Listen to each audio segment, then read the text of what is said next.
தம்பி நம்ம தடியங்காய் போட்டிருக்கோம்ல, அதை பற்றி இப்போ நீ வந்து தடியங்காய்க்கு என்ன பண்ணிக்கிட்டு இருக்க, அதை பற்றி கொஞ்சம் டீட்டெயிலாக ஃபஸ்ட்லேருந்து என்னென்ன செயல்முறையெல்லாம் பண்ண அதை பற்றிலாம் இப்போ சொல்லு. இப்போ எல்லாருக்கும் காலை வணக்கம். நம்ம இப்போ எதை பற்றி இன்றைக்கி பார்க்க போகிறோம்னா தடியங்காய் பற்றி தம்பி கேட்டுக்காப்பில் அதை பற்றி இன்றைக்கி சொல்ல போகிறோம்.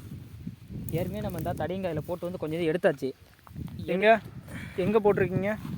இந்த அங்கெல்லாம் போட்டிருக்கோம். அதெல்லாம் போட்டு கொஞ்சம் ஓரளவுக்கு காய்ச்சி வந்துருச்சு. காய்ச்சி வந்துட்டு மறுபடியும் இங்கனக்குள்ளையில் இருந்துச்சா இதெல்லாம் அழிச்சிட்டோம். அந்த கொடியெல்லாம் எடுத்து நம்ம வெளியில் போட்டு மறுபடியும் 2 தடவை ஊனி இதில் தண்ணி விட்டுருக்கோம். பார்த்திங்களா எப்படி சூப்பராக வந்திருக்கு. இப்போ வந்து நம்ம தண்ணி விட்டுக்கிட்டு இருக்கோம். அந்த இதுக்கு தான் அதுக்கு டிஏபி கொஞ்சம் போட்டு தண்ணி விடுறோம். பார்த்துக்கோங்க. இது ஏன்னா நட்டியாச்சு. எனக்கு மழை பெஞ்சனைக்கே நட்டி வச்சிட்டோம். கொடியெல்லாம் எடுத்துகிட்டு வெளியில் போட்டு அதான் கொஞ்சம் சின்ன அந்த இதெல்லாம் அந்த கொஞ்சம் சின்ன செடியாக இருந்துச்சு. அதனால் அதை கொஞ்சம் விட்டாச்சு. ஆனால் இப்போ இல்லை தண்ணியை கொஞ்சம் நிறையா காய்ச்சிருக்கு பாருங்கள். நீங்கள் வந்து பார்க்கும். ஏற்கனவே ஒரு ஈல்டு நாங்கள் எடுத்துட்டோம். ஃபஸ்ட்டு ஃபுல்லாக எடுத்துகிட்டு அந்த பாதி இடத்துல கொடியெல்லாம் ஆளை வச்சு எடுத்து போட்டு கிளியர் பண்ணி இப்போ மறுபடியும் நாங்கள் நட்டி ஊனிட்டு தண்ணி விட்டுருக்கோம்.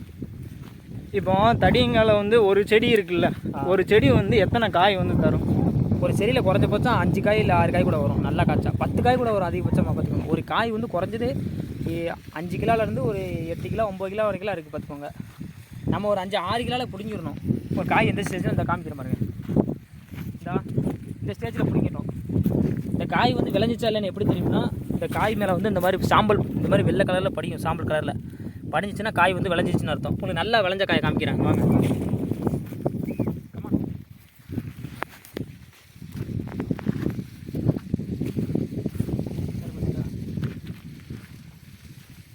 என்ன இந்த தடவை இந்த ஒரு காய் இருக்குது. அதான் இந்த மாதிரி தான் இருக்கும். இந்த தடவை மலைக்கு வந்து நிறையா பிஞ்சு விட்டுச்சு. இந்த ஒரு பல ஈன்னு ஓட்ட போகிற வண்டி இருக்குது. அந்த வண்டி இப்போ அட்டாக் பண்ணுறதுனால ரொம்ப காயலிச்சு டேமேஜ் ஆகிடுது. பார்த்துக்கோங்க. காய் வந்து எந்த மாதிரி டேமேஜ் ஆகுதுன்னு சொல்கிறீங்க? அப்புறம் நல்லா இப்போ இந்த காயை பார்த்துக்கலாம். அதில் இருக்கும் ஏதாவது சின்ன இருக்கும்போது கடிச்சிட்டுன்னா பார்த்தீங்களா அந்த பழகி வந்து லைட்டாக ஓட்ட போட்டு வந்துடும். பெரிய அந்த இடத்துல குழி மாதிரி விழுந்துரும். பார்த்துக்கோங்க. ஆனால் காய் வந்து விளைஞ்சிடும் எப்படினாலும். நம்மளுக்கு என்ன மார்க்கெட்டில் கொஞ்சம் இதோட ரேட்டு வந்து விலை வந்து கம்மியாக போகும். குறைஞ்சது இப்போ வர மார்க்கெட் என்ன ரேட்னா 6 ரூபாலேருந்து 8 ரூபா போகுது அதிகபட்சமாக. பார்த்துக்கோங்க. இந்த தடியங்காய் சாகுபடிக்கு வந்து நீங்கள் எப்படி உழவு வந்து எப்படி மேற்கொள்கிறீங்க? இல்லை இதுக்கு வந்து நம்ம வந்து ஒரு மோல்டு அடிச்சுட்டுப்போம். ஒரு மோல்டு அடிச்சுட்டு ஒரு ரொட்டேட் அடிச்சுட்டு ஒரு பாத்தியை கட்டி தண்ணி விட்டுடலாம். அப்படி இல்லாட்டி நம்ம மோல்டு அடிப்போம். பார்த்தீங்களா நல்லா மோல்டு அடிச்சுட்டேமோ அந்த குழியில் ஊனலாம். பார்த்துக்கோங்க. தண்ணி விட்டுட்டு நீங்கள் அப்புறம் விதையை ஊனிருக்கு. பார்த்துக்கோங்க. அது ஈரப்பதத்தை இருக்கும் போதேமோ விதையை ஊனிட்டு தண்ணி விட்டிங்கன்னா தண்ணி வந்து அரிச்சிட்டு போயிடும். பார்த்துக்கோங்க. சரிங்களா? இப்போ இந்த மாதிரி வாக்கி அமைச்சு இப்போ தடியங்காய் வந்து உள்ளே ஊனி வச்சுருக்கீங்க. ஊனி வச்சுட்டு அந்த டிஏபி போட்டுக்க பாருங்க. தூர் இந்த அங்கெல்லாம் போட்டுக்கண்டா டிஏபி போட்டு தண்ணி விடுறா. ஏன்னா இதுக்கு வந்து முளைச்சிருந்து வேறு எந்த உரமும் போகல. அதனால் டிஏபி போட்டு இப்போ தண்ணி விட்டுக்கிட்டு இருக்கேன். அதனால தான்.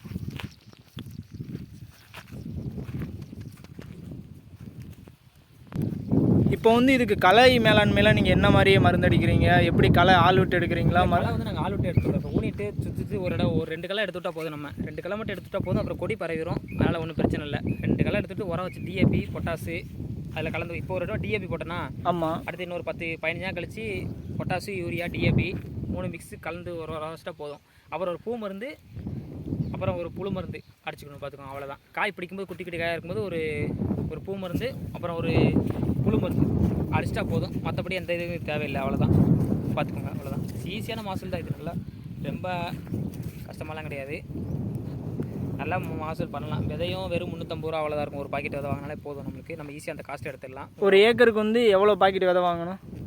ஒரு ஏக்கர் எடுத்துட்டிங்கன்னா 4 பாக்கெட் தேவைப்படும். 4 பாக்கெட் விதை. ஒரு பாக்கெட்டோட விதை வந்து 350 ரூபா. 350 ரூபா. இந்த அளவு இடைவெளியில் வந்து ஊனிக்கலாம் நம்ம. பார்த்துக்கோங்க. சரி, ஓகே. இப்போ வந்து எவ்வளோ இடைவெளியில் வந்து இந்த தடியங்காய் வந்து சாகுபடி பண்ணணும்? அது அந்த சாகுபடி எப்படின்னா உழவடிச்சிட்டு ஒவ்வொரு செடிக்கும் ஒரு 3 அடி கேப் இருந்தால் போதும். 3 அடி 2 அடி அதிகபட்சம் ஒரு 3 அடி வச்சுக்கோங்க. ஆனால் ஒரு குழியில் நம்ம 2 விதை கூட நட்டலாம். பார்த்துக்கோங்க. 2 விதை கூட நட்டலாம். ஒரு 3 அடி கேப் இருந்தால் போதும். பார்த்துக்கோங்க. இப்படி தான் எல்லாத்தையும் நட்டிருக்கோம். பார்த்துக்கோங்க. அங்கே எல்லாத்தையும் இருக்கும் பாருங்கள்.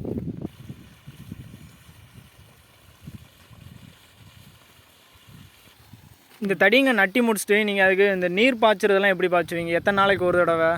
இப்போ நம்ம விதை ஊனி தண்ணி விட்டுட்டு நம்ம விதை ஊனிக்கலாம் வச்சுக்கோங்களேன். ஈரப்பதம் இருக்கும். அது நல்லா முளைச்சிரும். முளைச்சக்கப்புறம் ஒரு 4 நாள் 5 நாள் ஒரு தண்ணி விட்டால் போதும். அவ்வளோதான். அடுத்து நம்ம களை வெட்டிட்டு தண்ணி விட்டுடலாம். அவ்வளோதான். இப்போ டிஏபி போட்டேன்னு சொல்கிறீங்கல்ல, எத்தனை நாளை கழித்து இப்போ நடவு செய்து அந்த விதை வந்து ஊன்னு அப்புறம் எத்தனை நாள் கழித்து நம்ம டிஏபி போடணும்? இப்போ ஃபஸ்ட் நம்ம உழவுலே ஒரு டிஏபி போட்டுடலாம் பார்த்துக்கோங்க. அந்த வாய்க்காலே போட்டு வச்சுட்டு அப்படியே விதை இப்போ தடிங்க வந்து நம்ம எந்த மாதிரி ஸ்டேஜில் பிடிங்கி வந்து கடையில் போடுறோம் அப்படிங்கிறத பார்க்கலாம். பார்த்தீங்களா இப்போ நல்லா விளைஞ்சதுன்னா இந்த மாதிரி இருக்கும். இதை நம்ம பிடிங்கி வந்து இப்போ கடையில் போட்டுடலாம் பார்த்துக்கோங்க. இப்போ நம்ம பிடிங்கன்னு வச்சுக்கோ 40 காய்கிட்ட இருக்கும். 40னா 1 கிலோ. அந்த காயோட வெயிட் வந்து குறைஞ்சது ஒரு 4 கிலோ வச்சுருக்கோம். இந்த இருக்குது. ஏன் நம்ம 10 கிலோ கொண்டு வரையில் நம்ம பிடுங்கினா இப்போ 10 கிலோ வந்தோடனே பிடுங்கினா இப்போ நம்ம 10 கிலோ வரையில் பிடுங்கினா 10 கிலோ வரையில் பிடுங்கினா கடையில் அவ்வளோவா போகாது. இப்போ நம்ம இந்த சின்ன சின்ன காயாக இருக்கும்போது தான் கஸ்டமர்ஸ் வாங்குவாங்க பார்த்துக்கோங்க. அதிகபட்சமாக ரொம்ப பெரிய இருந்தால் வாங்க மாட்டாங்க. ரொம்ப பெரிய காயாக இருந்தால் வாங்க மாட்டாங்க. இந்த ஸ்டேஜ்னா திருஷ்டி கழிக்கிறதுக்கு எல்லாத்துக்கும் போகும்ல. பெரிய காயாக இருந்தால் அவ்வளோவா வாங்க மாட்டாங்க. மொத்தம் இந்த ஸ்டேஜில் பார்த்துக்கோங்க ஒரு 5 கிலோ 6 கிலோ தான், அவ்வளோதான் அப்ராக்சிமேட்லியாக பார்த்துக்கோங்க. எங்கள் ஏரியாவுக்கு அந்த மாதிரி தான் போய். எங்கள் ஏரியா வந்து கோவில்பட்டி, தூத்துக்குடி டிஸ்ட்ரிக்ட் பார்த்துக்கோங்க.